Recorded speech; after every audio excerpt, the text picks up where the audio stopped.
novas experiências. Sabe, no meio de tudo isso, existem algumas pessoas que talvez estão como Elias, debaixo de um pé de zimbro, pedindo a morte. Ou quem sabe já estão na caverna dizendo: Senhor, só existe eu. Ou quem sabe outros que estão como Eliseu, guiando a carroça de bois, e Deus está chamando ao ministério, chamando a se entregar de novo, a viver uma nova experiência, a voltar a um propósito. E sabe, tudo que Deus está esperando da gente é que às vezes a gente quebre aquela carroça que ainda nos prende naquele mundo, naquele espaço que nós estamos distante do Senhor. E eu gostaria que você fechasse os seus olhos por um instante. Eu gostaria que você falasse com o Senhor Jesus esta noite. Eu gostaria que você dissesse para Ele: Senhor, olha como eu estou, olha como eu cheguei até aqui. Eu gostaria que você ousasse esta oportunidade nesse momento para dizer: Senhor, eu me rendo aos seus pés. Senhor, eu estou aqui nesta noite disposto a viver um novo tempo, uma nova experiência que somente o Senhor pode nos proporcionar. Pai, abra nossa mente, os nossos ouvidos espirituais para o que o Senhor tem nesta noite, em nome de Jesus, amém. Sente-se por um instante, em nome de Jesus. Gente, boa noite, paz do Senhor. Fique à vontade, você está na casa do Senhor. Eu tenho uma palavra de Deus para o seu coração. Hebreus capítulo 12, abra sua Bíblia comigo. Hebreus capítulo de número 12. Hebreus capítulo de número 12, versículo 12. Eu vou ser o mais rápido possível. Hebreus capítulo de número 12, versículo de número 12. Deixa Deus usar vocês aí no fundo. Fique à vontade. Hebreus capítulo de número 12, versículo de número 12. Amém? Hebreus 12, 12 está escrito assim: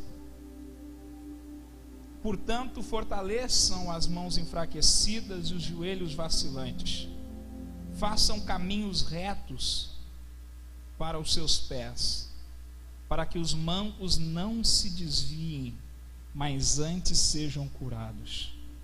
Esforcem-se para viver uma vida em paz com todos, para vocês serem santos, pois sem santidade ninguém verá ao Senhor.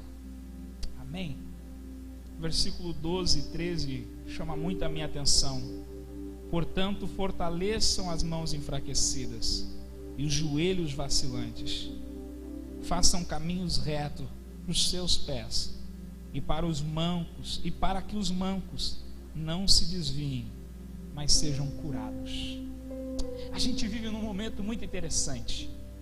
A gente vive em um momento onde, cara, todos nós temos algo que a gente gosta, aquilo que nos aprisiona, em uma forma simples de falar, uma série que você gosta e que você vira o final de semana para assistir, talvez um hino, uma música que você passa a semana inteira escutando e não cansa de escutar aquela música.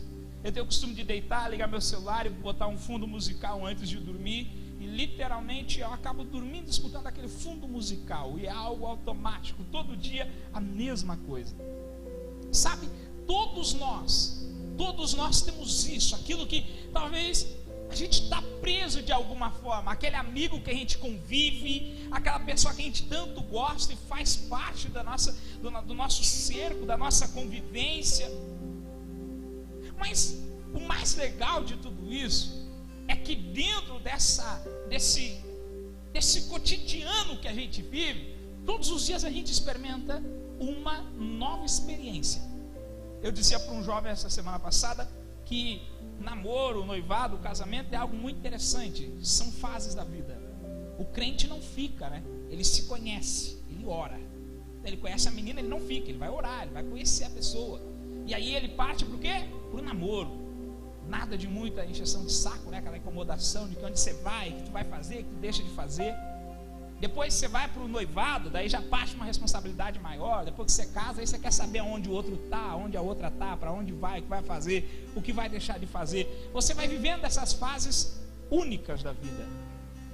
E sabe, estava orando ao Senhor, eu conversava hoje com um amigo, e ele dizia assim para mim: rapaz, você sumiu das redes sociais no final do ano. Eu disse: sumi mesmo, desativei Instagram, desativei Facebook, desativei tudo.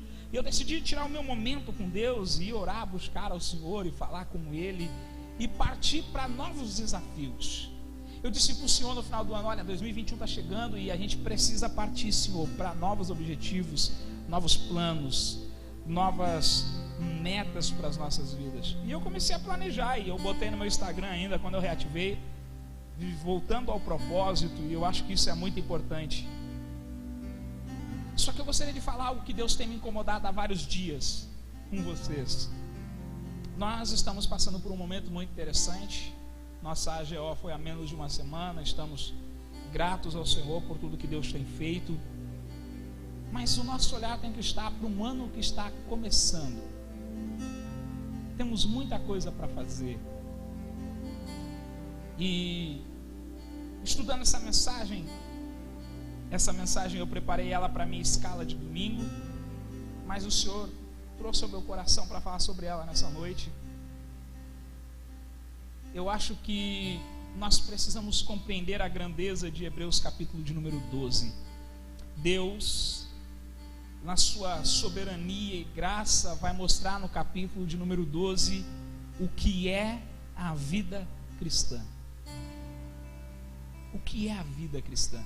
E eu acho que nada melhor que a gente começar a traçar o propósito que nós queremos, ou que nós temos, o objetivo que nós estamos olhando, começando partindo de um ponto simples: a vida cristã. Todos nós temos um objetivo, algo que queremos, mas todos nós estamos presos a um cotidiano. E que em algum momento a gente precisa quebrar um pouquinho desse cotidiano, dessa rotina, para começarmos a traçar ou a viver novas experiências, novos momentos, coisas novas para as nossas vidas. E Hebreus, eu acho que nessa noite vai trazer algo assim que eu quero sair daqui sacudido, como Deus tem me sacudido durante essa semana. E eu gostaria que Ele sacudisse você, porque a carta aos Hebreus é um daqueles livros que mais nos apresenta problemas. Primeiro, que você não sabe quem é o autor. Você não sabe quem escreveu, quem são os seus leitores original, qual é a data que foi escrito.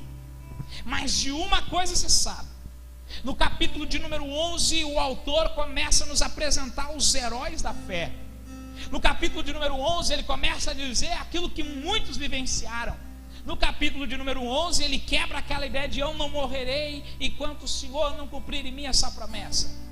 No capítulo de número 11, o autor começa a mostrar aos seus leitores quem veio antes e as experiências que todos eles vivenciaram na sua trajetória, na sua caminhada de vida cristã. Mas no capítulo de número 12, o escritor começa a dizer que a vida cristã é um desafio, é como uma corrida, que você precisa ficar com os olhos vidrados no final dela. E quando ele vai decorrer a história falando sobre isso, ele demonstra que essa corrida cansa. Uma hora, Jonathan, você está fazendo tanta coisa que você acaba cansando. Chega sexta-feira, você está acabado, né? Com a semana de serviço todinha, você só quer chegar em casa, tomar um banho, se jogar no sofá e assistir TV. E é isso que o autor vai mostrar no capítulo de número 12. Que a vida é exatamente isso. A vida cristã é como uma corrida que você está trajando, caminhando, prosseguindo. Só que no meio dela você vai cansar. No meio dela você vai se sentir cansado, porque tem obstáculos. Vai ter algumas coisas que você vai enfrentar na sua vida que você vai desanimar. Mas aí ele chega no versículo 12 e ele diz assim: olha, depois de tudo isso que eu falei para vocês, de como é a vida cristã, de tudo que vai acontecer, eu preciso que vocês fortaleçam as mãos enfraquecidas. Se levantem, vocês que estão de joelhos dobrados. Endireitem o caminho que vocês estão seguindo, para que os mancos que vêm depois de vocês sejam curados. Olha a grandeza disso daqui. Ele apresenta para nós que a vida cristã é como uma corrida. Vai ter obstáculo, vai ter tanta coisa, mas ele nos lembra de algo muito importante: virão outras pessoas depois de nós. Depois de nós, outras pessoas vão prosseguir o mesmo caminho. E é aqui que o Senhor tem trazido uma mensagem muito forte ao meu coração. Quando Deus pega Elias e decide chamar Eliseu ao ministério por intermédio de Elias, Eliseu está guiando a carroça com os bois. Aí sabe o que ele faz? Elias joga a capa para ele, Eliseu corre atrás de Elias e diz: olha, eu preciso pelo menos quebrar a carroça, matar os bois, dar de comer para o povo, aí eu vou contigo. Que Elias diz para ele: vai lá, vai firme, fica à vontade. Eliseu volta, quebra a carroça, mata os bois e alimenta todo mundo, e aí ele segue. Existem momentos da vida que Deus está nos chamando para viver coisas novas. Existem momentos na caminhada que Deus está olhando para a gente e está dizendo assim: ei, eu quero te levar a viver algo novo. Mas é nesse exato momento que nós precisamos quebrar a carroça, matar os bois. Quantos de nós vivemos momentos, experiências espirituais com o Senhor, mas lá no fundo ainda estamos presos? Estamos presos a carroças, a bois, a coisas fúteis da vida. E Deus está dizendo para a gente: vamos prosseguir. Quantas das vezes Deus está nos chamando a vivermos uma experiência extraordinária com Ele na nossa vida cristã, mas nós ainda continuamos presos a situações, a coisas, a momentos, a pessoas, a situações que nos impedem da gente viver experiências realmente extraordinárias. O autor mostra para nós no capítulo de número 11, hoje eu comentava isso com o Elton mais cedo, o autor mostra no capítulo de número 11 toda a experiência que outros que vieram antes de nós vivenciaram. E agora no capítulo de número 12, ele não oculta a realidade dos novos cristãos, não, ele fala a verdade. Gente, ser jovem é bom demais, ser crente é bom, mas vai ter dificuldade. Vai ter uma hora que você vai querer cantar e alguém não vai gostar do teu hino. Vai ter uma hora que você vai ler um versículo e alguém não vai gostar. Vai ter uma hora que você vai orar e tem gente que não vai ter gostado da tua oração. Vai ter uma hora que você vai ficar na porta e tem alguém que não vai ter gostado da paz do Senhor que você deu. Esse jovem é assim mesmo. É mais ou menos essa ideia do capítulo 12. O autor está mostrando o que é a vida cristã. E é isso que nós precisamos entender. O que é a vida cristã? Ela é feita de experiências. Mas não só experiências boas. Vai ter um momento no caminho que a gente vai desanimar, que a gente vai pensar em parar. Vai ter aquele momento que a gente vai dizer: cara, eu não aguento mais, eu estou fora, eu vou abandonar tudo. Mas vai ter aqueles momentos extraordinários. Você já viu aquele culto que você veio quebrado, que você nem estava afim de estar aqui? Aí de repente o camarada canta um hino e aquele hino fala contigo. Você nem prestou atenção na palavra, mas o hino que o camarada cantou tocou no âmago do teu coração, lá no profundo. Você já parou para ver que tem aquele dia que você chega aqui e sabe, você não está afim de nada, mas só a paz do Senhor que te dão na porta muda o teu dia, muda a tua história. Você saiu de casa pensando assim: não quero ver meu pai, não quero ver minha mãe, não quero ver ninguém na minha frente. Aí você chega na igreja e você vive 2 horas de culto, e no meio dessas 2 horas Deus pega um momento desse culto para trabalhar no seu coração. Precisamos voltar ao propósito. Mas para que isso aconteça, nós precisamos olhar algumas coisas simples. Primeiro, o que ainda está nos prendendo? O que ainda nos impede de viver uma vida cristã com experiências reais em Cristo Jesus? Talvez essa deva ser a nossa maior pergunta nessa noite. O que ainda está me prendendo ou me impedindo de viver uma experiência real com Cristo Jesus? Quando a gente chega no capítulo de número 12, a partir do versículo de número 12, o autor fala sobre tudo o que acontece na vida cristã. Ele usa os exemplos dos heróis na fé no capítulo 11, e ele mostra os feitos que Deus fez, mas ele não deixa de lembrar a história de tudo o que aconteceu. Como aconteceu com Davi. Quando você fala sobre Davi, você lembra sobre a história de Davi. Quando você fala de Sansão, você lembra da história de Sansão. Você começa a olhar a história dos heróis da fé. Você começa a lembrar os seus nomes, a olhar a sua história, e você começa a entender a trajetória que cada um correu, cada situação que cada um foi vivenciando. Mas o que mais lembra os nossos heróis na fé no capítulo de número 11, quando se fala deles, 95% de nós nunca lembramos das dificuldades que eles viveram, dos problemas que eles viveram, mas nós lembramos das experiências que eles tiveram com Deus no decorrer da sua vida cristã, no decorrer da sua caminhada, da sua fé em Deus. E é partindo desse ponto aqui que o autor vai trazer aos seus leitores esse desejo de reanimar as suas forças, porque eles estão vindo de um início de uma perseguição. A igreja está vindo de um momento de perseguição. A igreja está vindo de um momento que ela está pensando em desanimar, pensando em parar, e aí o autor vai lembrar aos seus leitores que tudo aquilo que outros viveram lá atrás valeu a pena, e que o que eles estavam vivendo também valeria a pena.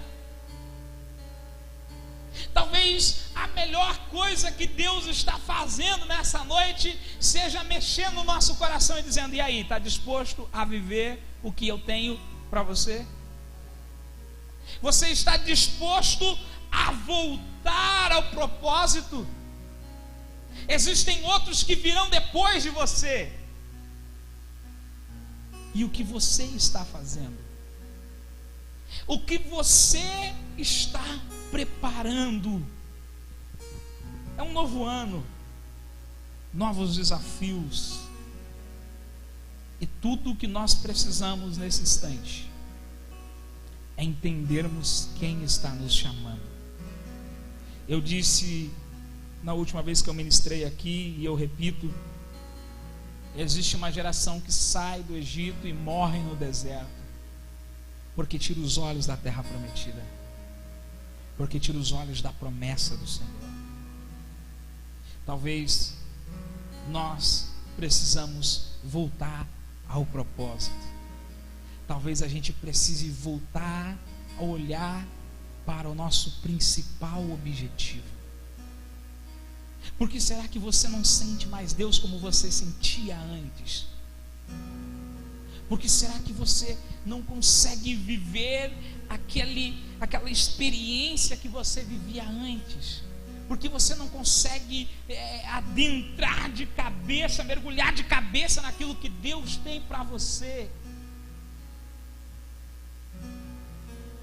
As circunstâncias, os momentos, as dificuldades, as coisas que nos cercam, às vezes nos levam para tão distantes do Senhor.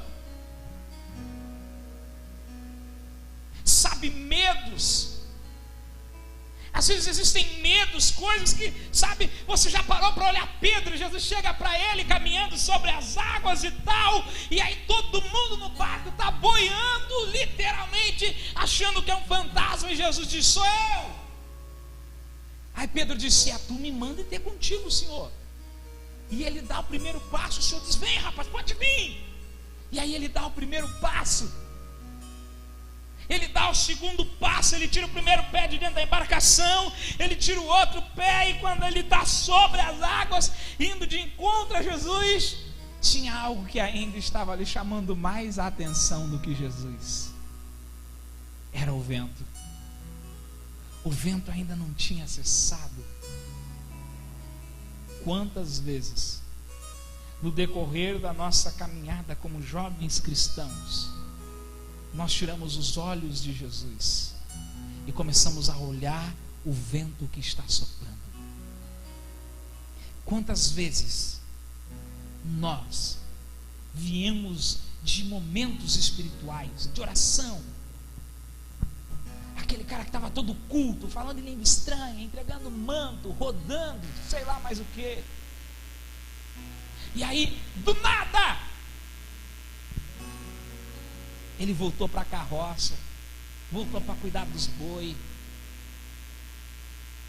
E se talvez Eliseu não tivesse quebrado a carroça? E se Eliseu não tivesse matado os bois? Sabe o que os discípulos fizeram? Jesus morreu, vamos voltar para pescar. Sabe?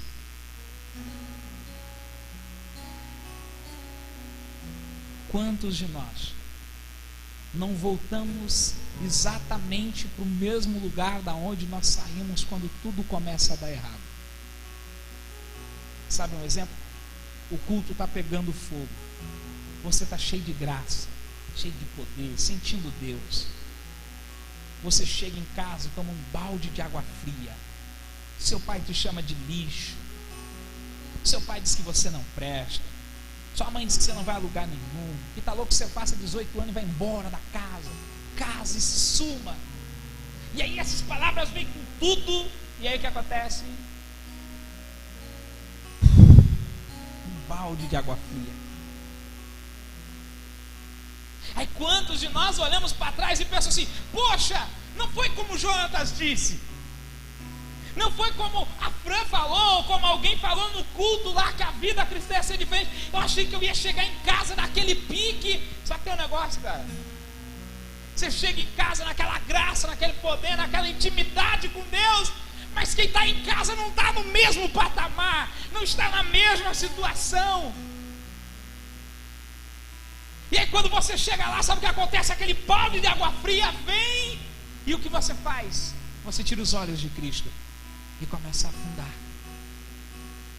Você tira os olhos da promessa e esquece que Elias falou para você e volta para onde você saiu. Você esquece que vale lugar para profetizar e não para ficar morando. Sabe o que Deus está nos lembrando nessa noite?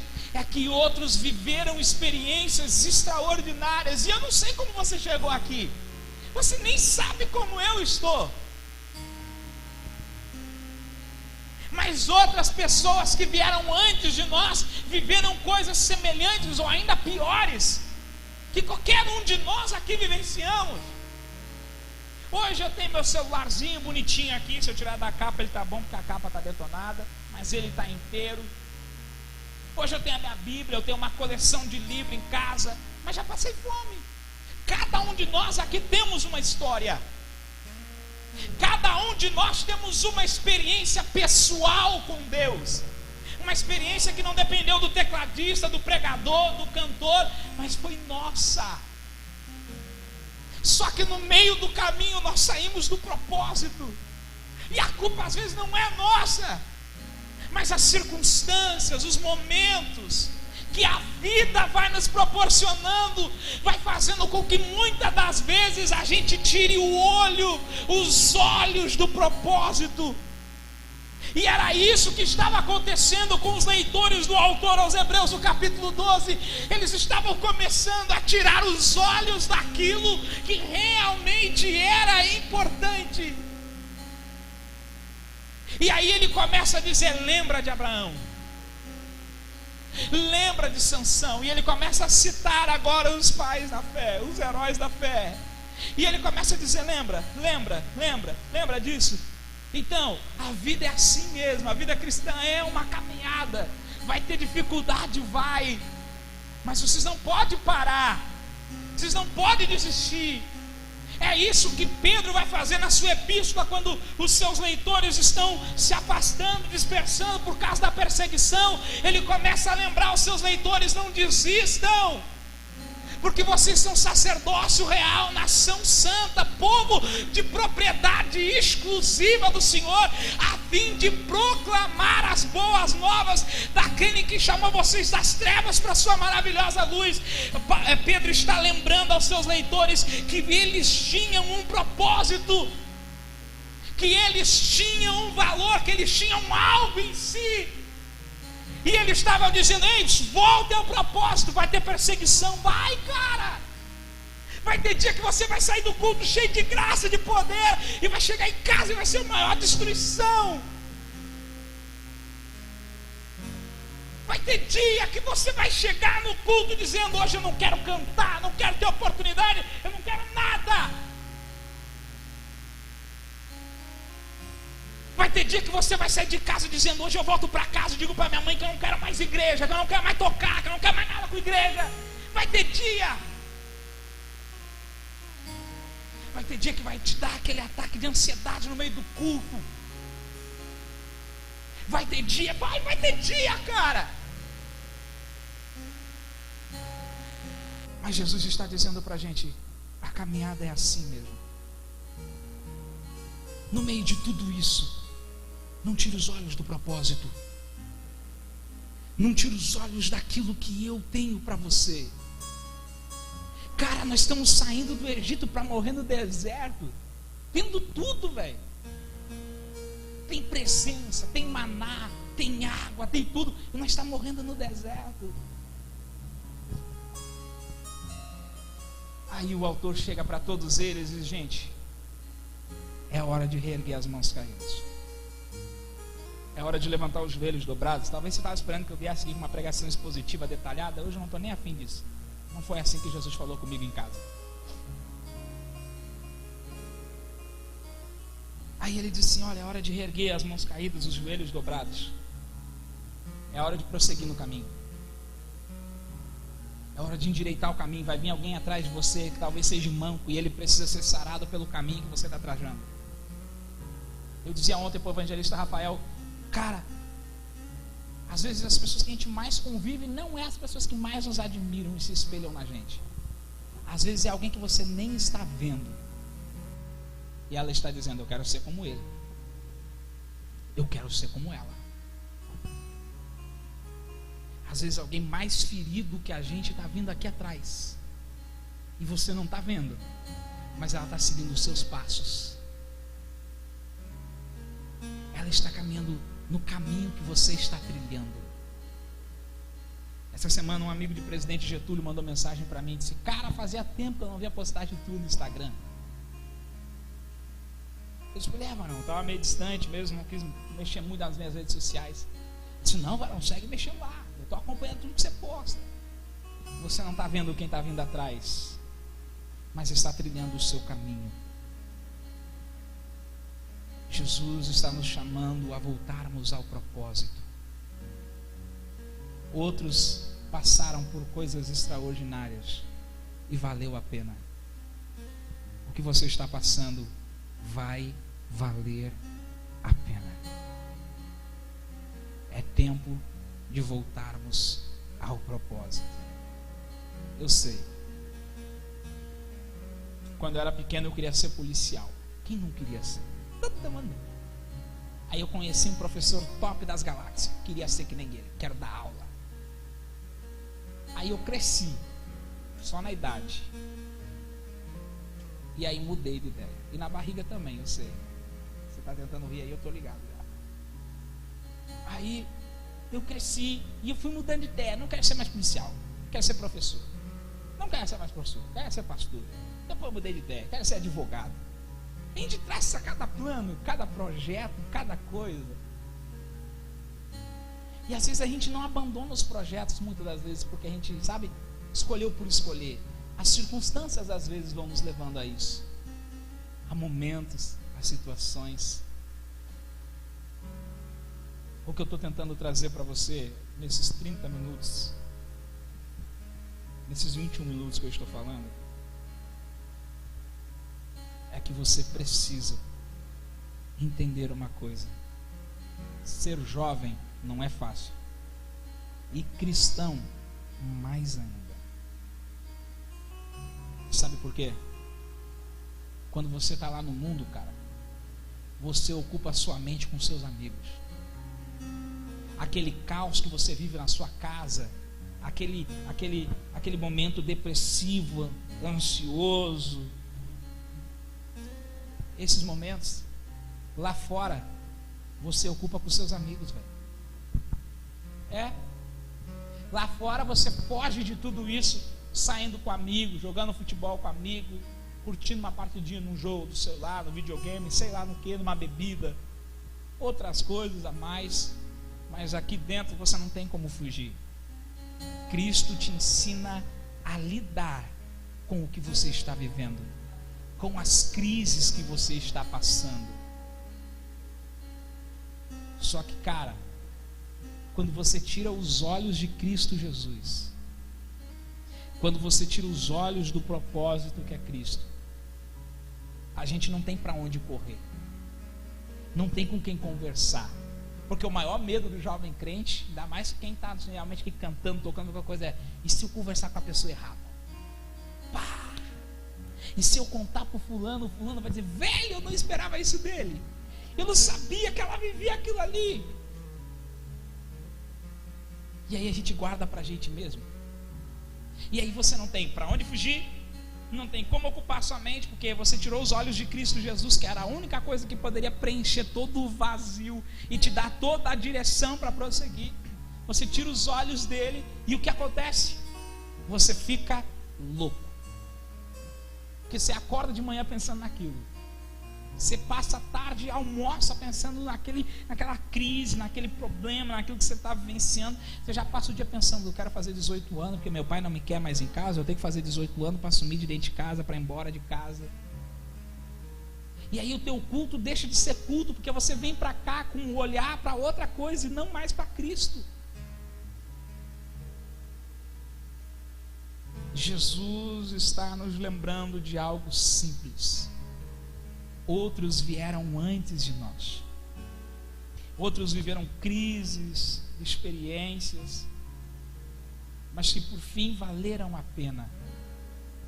O que você está vivendo, ou melhor, o que Cristo está te chamando para viver, vai valer a pena. Só precisamos voltar a olhar para o lugar certo. Os nossos olhos precisam voltar para o lugar certo. Enquanto você estiver preso a algo, os seus olhos não estarão no propósito. Enquanto os problemas, as dificuldades, enquanto tudo que você está vivendo te prender, você ainda não estará vivendo o propósito. Permita que essa crise, esse problema, essa dificuldade que você está vivendo, permita esse momento ser o melhor momento para você viver uma experiência espiritual com Deus. Um dia eu conversava com um marqueteiro do partido político onde eu trabalhava, e ele dizia algo muito simples. Ele dizia assim: Gustavo, crise é lugar de criar coisas novas. A crise é para criar, para inovar. A crise vem para que você traga algo novo para vencer a crise. Eu não sei o que você está vivendo, mas Deus está proporcionando para você este momento, para você viver, criar, experimentar algo novo em Cristo Jesus.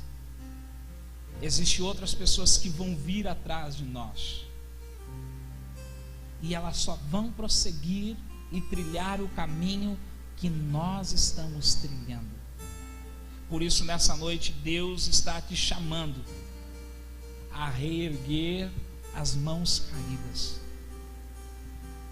a levantar esses joelhos que estão dobrados. Deus está nos chamando para endireitar o caminho.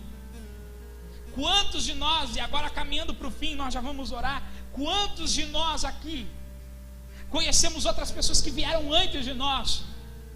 Quem sabe quantos amigos meus que eu conheci que pregavam antes de mim, velho, Eu tive 2 amigos meus que fizeram seminário comigo. Nós estudava todos os dias, velho. Nós acordava 2 anos direto, 6 horas da manhã, arrumava o quarto onde nós dormia, ia escovar dente. Aí das 6h30 da manhã às 7 era o café no seminário. Aí das 7 às 7h15 a gente tinha livre para ir se arrumar, guardar as coisas. 7h15 tinha devocional, das 7h15 às 8h30 da manhã, durante 2 anos, todos os dias fazendo isso. O único dia que nós não fazia era sábado, porque era final de semana e podia descansar. Mas durante 2 anos nós fazia isso. A última aula acabava 10h30 da noite. O nosso último devocional era das 15 para as 11 a 11h15, ou entre 10h30 e 11 horas era nosso último devocional. E quando batia a sirene, todo mundo tinha que dormir. E daqui a pouco passava alguém olhando nos quartos para ver se todos os meninos estavam dormindo. Na aula das meninas, nos casais, era sempre a mesma coisa. E na aula manhã, tarde, noite, direto. 2 anos convivendo com os caras, velho. 2 anos assistindo eles pregar no devocional da manhã, no devocional da noite. 2 anos olhando os caras dizendo: eu vou sair desse seminário aqui com ideia para a juventude, com ideia para os adolescentes, com ideia para as crianças, com ideia para o departamento de missões. E a galera incendiada, cheia de fogo, de unção, de graça. E nós dizendo glória a Deus. A única turma que nenhum aluno foi expulso. E quando chega no estágio, faltando 2 semanas para a formatura, o diretor liga para todo mundo que estava nos estágios e diz assim: fulano foi expulso do seminário. Aquele balde de água fria. Tempo passou, todo mundo se formou. 6 meses depois, alguém recebe uma ligação e diz assim: você sabia que aquele colega de seminário de vocês foi preso em Curitiba? É um testemunho? Não é. Mas você já parou para ver que existem pessoas que a gente orava todos os dias, que a gente estava junto todos os dias, convivia todos os dias, que estava ali antes de nós, que fazia melhor que nós, e de repente tiraram os olhos do propósito e caíram. Eu tenho o costume de dizer, e eu insisto muito nisso, já parou para pensar que está faltando alguém aqui que estava com a gente no ano passado nos nossos cultos?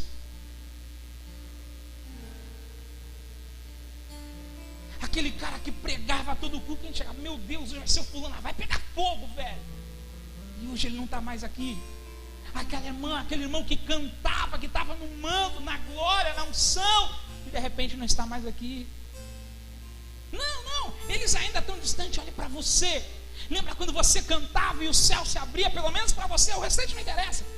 Pelo menos era a sua intimidade com Deus. Você cantava e o céu se abria e a glória vinha e o negócio, mas de repente as coisas, as circunstâncias fizeram você começar a tirar os olhos do propósito, e agora cantar, vir ao culto começou a ser uma rotina e não mais um prazer. Já parou para ver que aquele camarada que a gente convive mudou o estilo da mensagem? Eu não prego mais como eu pregava antes. Não visto mais meu terninho azul, aquele Smurf. Não vou mais de terninho azul para a igreja. Eu tinha um vermelho, mas não é muito pecado vir de vermelho também para a igreja. Mas já parou para pensar nisso? Que as pessoas à nossa volta mudaram, os nossos estilos de hino mudaram, o nosso jeito de orar mudou, os nossos objetivos mudaram. Deus está dizendo para a gente nessa noite: nós precisamos voltar ao propósito, precisamos reerguer as mãos que estão caídas, precisamos sair da nossa zona de conforto, reerguer os joelhos que estão dobrados. Nós precisamos endireitar o caminho, porque muitos estão se perdendo nesse caminho, muitos estão perdendo o objetivo, o propósito, muitos estão ficando no meio do caminho. E Deus está dizendo: eu estou contando com você nesse ano de 2021 para reerguer as suas mãos, para sair da sua zona de conforto, endireitar o caminho para aqueles que vão vir depois de você. Porque não tem como a gente lotar esta igreja de jovens se a gente continuar com as mãos caídas, com os joelhos dobrados, se a gente continuar com os olhos fora do propósito, fora do objetivo. Nós precisamos voltar a olhar para Cristo, para vivermos uma experiência que nunca, que jamais acreditaríamos em viver. É isso que Deus está nos chamando nessa noite. Foi a leitura inicial desse culto. Nós somos a luz do mundo. Nós somos a luz do mundo. E tudo que eu queria nessa noite é que você olhasse para você e se perguntasse: meu Deus, quem eu sou? Eu gostaria que você olhasse para você e se perguntasse. Eu gostaria que o Samuel se perguntasse para si: poxa, eu, Samuel, quem eu sou? O Samuel de 3 meses atrás é o mesmo de hoje? Eu gostaria que o Nata olhasse para si. Esse é o meu desejo, é que cada um de nós olhasse para dentro de nós e disse: poxa, há 3 meses atrás, o que mudou de lá para cá? O que mudou do ano passado para hoje? O que mudou em mim? O que me tirou os olhos do propósito? O que me levou a fraquejar na caminhada? O que me levou a pensar mais em mim e esquecer daquele camarada que estava todo culto comigo?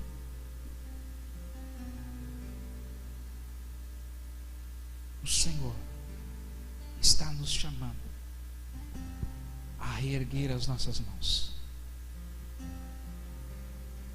a levantar os nossos joelhos dobrados. O Senhor está nos chamando a endireitar o caminho. Os mais velhos têm costume de dizer que na época deles o fogo descia.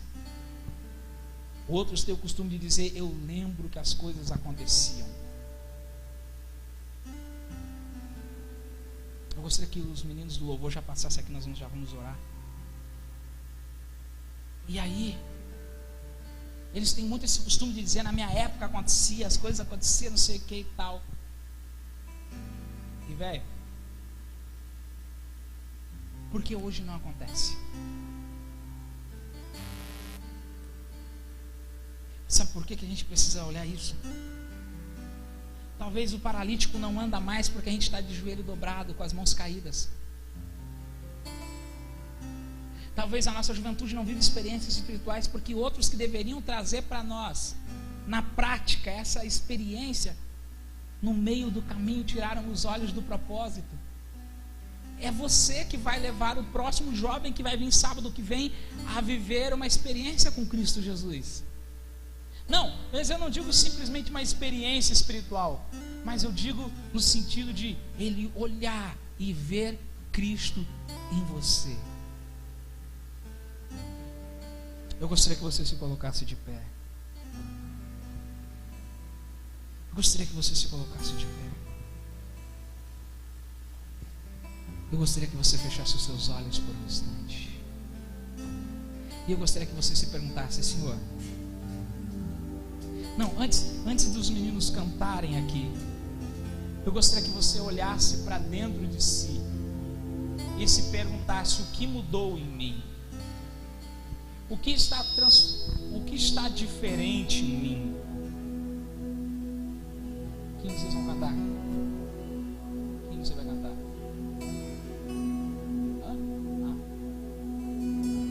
Você já parou para pensar isso? Eu gostaria que você, com os olhos, se perguntasse. Isso é importante, é um momento de se perguntar: o que mudou em mim? O que eu mudei? Ore ao Senhor Jesus. Diga para Ele: Senhor, eu sei, mudou mesmo, eu estou diferente, eu não sou mais aquele jovem que eu era, eu não sou mais aquela jovem que eu era. Comece a dizer para Ele: eu mudei, Senhor, tantas coisas me fizeram mudar. Pode cantar, deixa queimar, por favor. Eu me rendo Eu quero que você feche os seus olhos. Teus